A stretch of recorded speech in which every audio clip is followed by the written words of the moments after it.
یا رب مصطفیٰ تو مجھے حج پہ بلا، آکے میں دیکھ لوں آنکھ سے کعبہ تیرا۔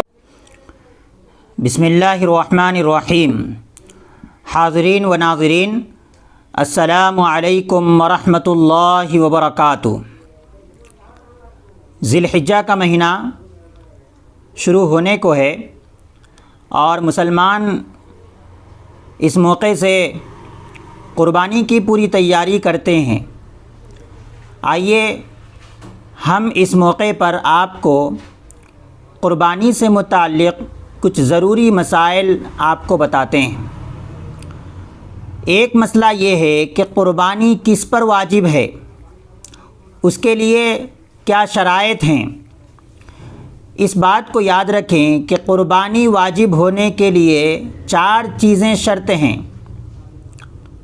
ایک یہ ہے کہ مسلمان ہو، دوسرے یہ ہے کہ آزاد ہو، اور تیسرے یہ ہے کہ مقیم ہو، مسافر نہ ہو۔ چوتھی جو شرط ہے وہ اس سلسلے میں ہے کہ آدمی کے پاس کتنا مال ہونے پر قربانی واجب ہوتی ہے، جس کو صاحب نصاب کہتے ہیں۔ تو صاحب نصاب ہونا بھی قربانی کے لیے قربانی کے واجبات اور شرائط میں سے ہے۔ اب یہ بات ہم کو سوچنی چاہیے کہ ہمارے پاس یا کسی مسلمان کے پاس کتنا مال ہو تو قربانی واجب ہوتی ہے۔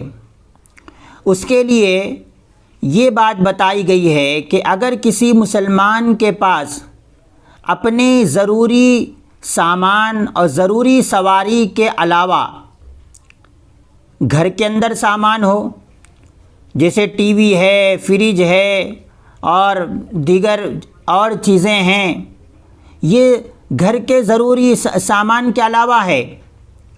اور اسی طریقے سے اگر کسی کی دکان ہو، اس کا سامان ہے، کسی کا بینک بیلنس ہے، وہ ہے، سونا چاندی ہے، یہ تمام چیزیں ملا کر اس کی قیمت لگائی جائے تو قیمت اگر اتنی بنتی ہو جتنی قیمت میں، جتنے پیسوں میں 52.5 تولے چاندی آ سکتی ہو، تو پھر اس مسلمان پر قربانی کرنا واجب ہے۔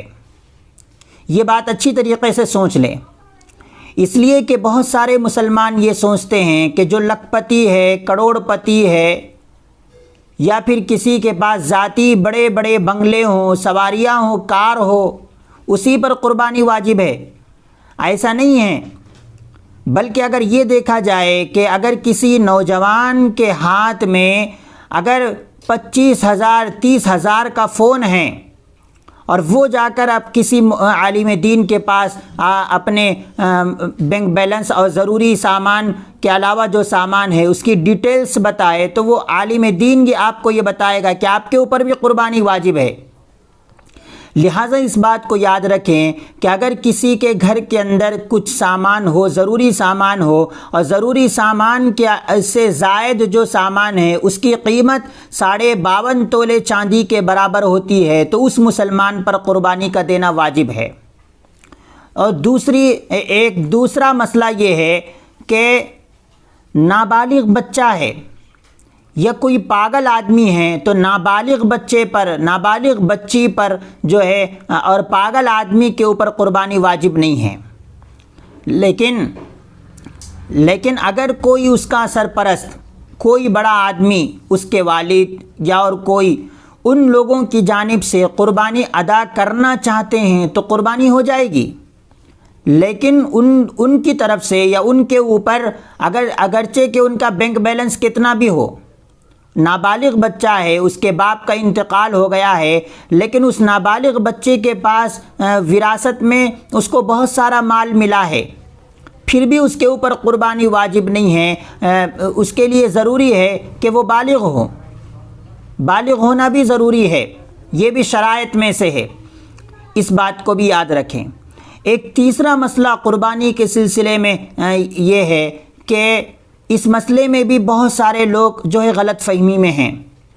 وہ یہ ہے کہ بہت سارے لوگ یہ سمجھتے ہیں کہ اگر پورے خاندان کی طرف سے، پورے گھرانے کی طرف سے ایک بکرا یا ایک بکری قربانی کے طور پر دے دی جائے تو سب کی طرف سے ہو جاتی ہے۔